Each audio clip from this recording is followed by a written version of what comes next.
হে Brian, আসসালামু আলাইকুম। দীর্ঘ অনেক দিন পরে আজকে আমাদের গ্রামে অনেক রোদ উঠছে, যে রোদে আমাদের চামড়া সহকারে পুড়ে যাচ্ছে।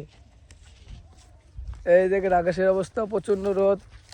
রোদের মধ্যে আমরা আছি। ক্যামেরাটা একটু ঘুরায় দেখাও তো ওইদিকে। ওই না দেওয়া সাইরান্দা লোদের কোনো শেষ নাই।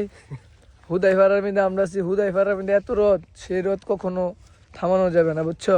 যারা যারা আসো তারা হুদাই ফারা এবারও এই আছে আমরা বাংলাদেশের একমাত্র বিখ্যাত কন্টেন্ট ক্রিয়েটর মোহাম্মদ গুরু সাহেবের সাথে। গুরু সাহেব, আপনি কিছু বলবেন? Where you from India? Oh my god, in the line পকিং চুদলিং পং বাংলাদেশ। যাই হোক, গুরু অনেক চেতে গিয়েছে। আমরা এখন চিন্তা ভাবনা করছি চলে যাবো। হ্যাঁ গুরু, গুরু ভাইসা, আসসালামু আলাইকুম। গুরু ভাইসা ও কায় বাফাল।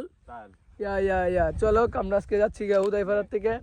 হুদাইপাড়ায় অনেক রোদ উঠছে, সেই রোদে আমরা আর থাকতে পারছি না। বাই।